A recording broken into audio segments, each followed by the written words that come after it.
I've spent my whole life around trains. My father was a conductor, my grandfather too.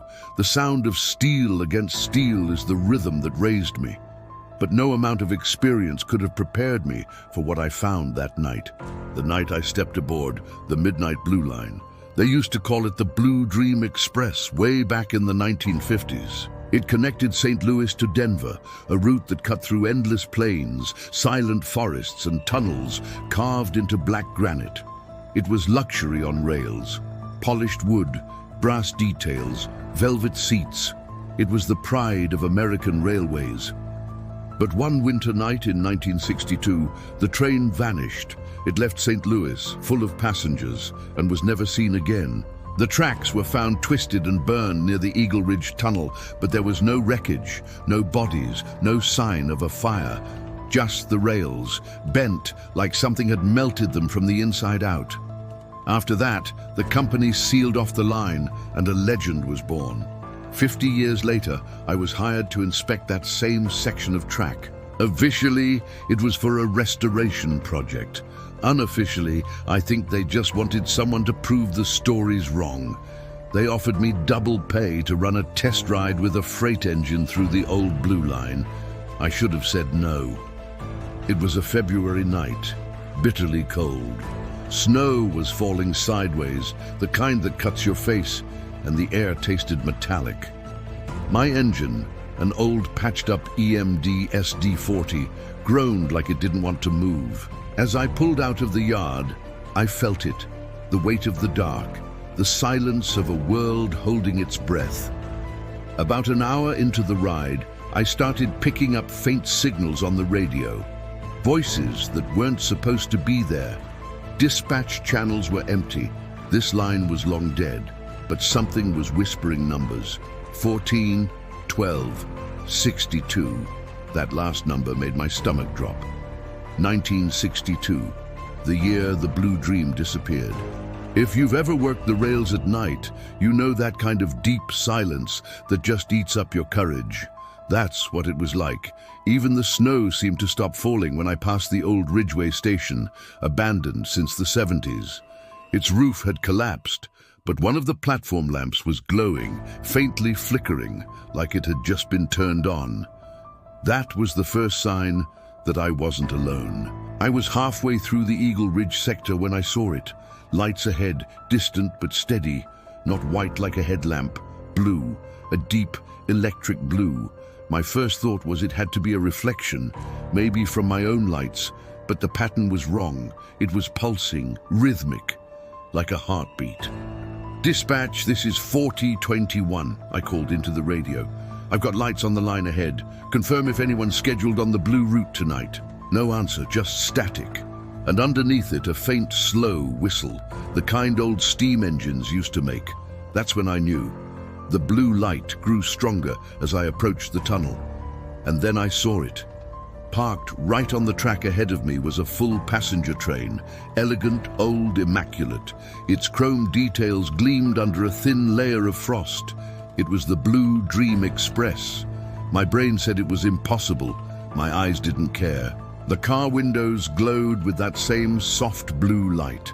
I swear I saw faces inside, pale, motionless faces staring straight ahead. Men in suits, women in hats, children clutching their toys. The dining car lights flickered, showing tables perfectly set, silverware untouched. No one moved. My radio crackled again, a voice murmuring through the distortion. "Return to your seat. Tickets, please."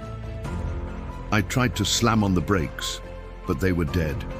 My train was moving on its own, creeping forward inch by inch toward those ghostly cars. And then, with a sound like the world tearing itself apart, I passed right through it. It didn't collide, it phased. The freight engine shuddered as if it had entered freezing water.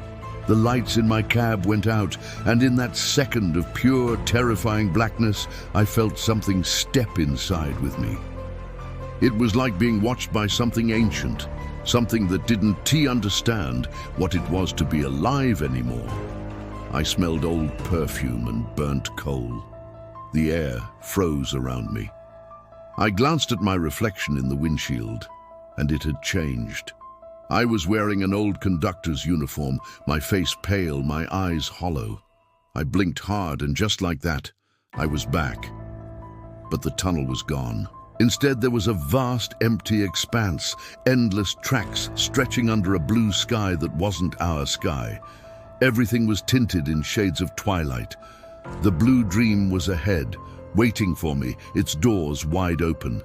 I stepped down from my engine, unable to stop myself. The ground beneath the rails pulsed as if it were breathing. Inside the train it was warm, too warm. Passengers sat motionless, their eyes glassy, their lips moving silently, repeating the same words. Next stop, home. A conductor appeared at the far end of the corridor. He smiled, but his teeth were grey. "Welcome aboard," he said, his voice a low rumble. "You've finally made it." I turned to run, but the door behind me was gone. The entire car began to move, and the windows filled with blue fire. I heard screams coming from every direction, not just human screams, but something mechanical too.